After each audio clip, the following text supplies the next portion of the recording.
Okay, Des, we're going to stroll into that third rail territory if you don't mind. Because I get it, and I didn't win a Heisman Trophy for the school. I get it a ton.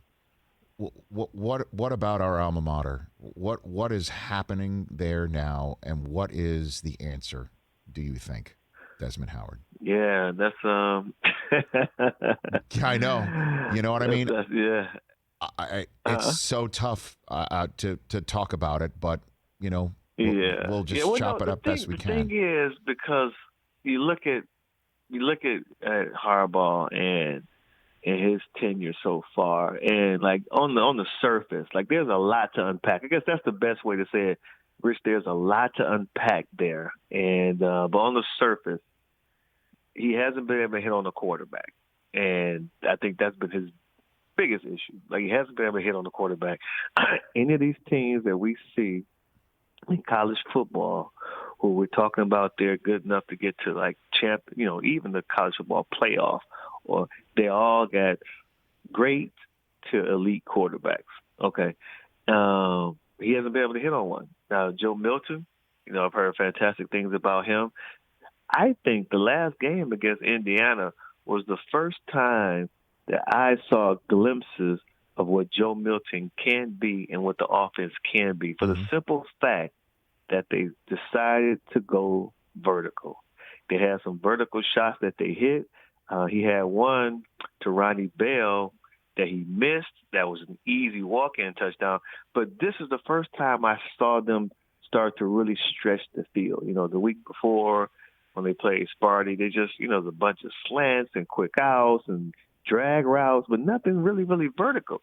But against Indiana, now I say, okay, now I see where Joe Milton's arm comes into play, and how these receivers they got. They're not the big ones that we've had for like the last 3, 4, 5 years, but they're vertical guys, they're fast guys, they're speed guys. So now I can see that potential, even though they lost.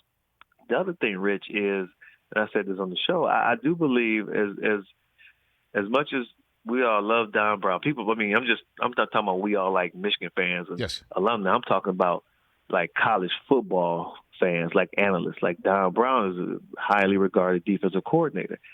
I think that he's playing a scheme that he just doesn't have the personnel to run, though. I mean, these defensive backs, these cornerbacks are getting exposed. And, like that normally would happen, Rich, maybe later in the season, maybe against Ohio State, or maybe, when Penn State, they had like a Hamler. So normally that's when it would happen. But like to see it this early and this often, I mean, it is just, it's kind of alarming. And I don't know what that answer is. Can they play zone? Can these guys, the first time, like, okay, maybe this guy just had a bad game. But then you look at Indiana. Indiana looked at that film. They said, yeah, we're going to take shots down the field, and we're going to see what they can do.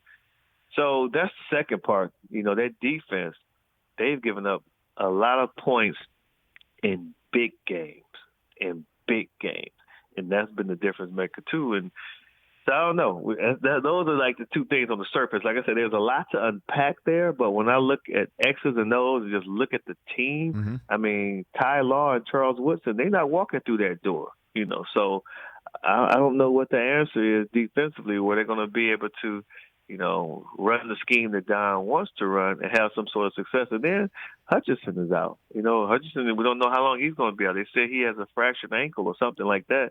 I don't know if he's out for the season or whatnot. So that's not going to help their pass rush either. Hey, you watched all the way to the end. Thanks for that. Watch more right here.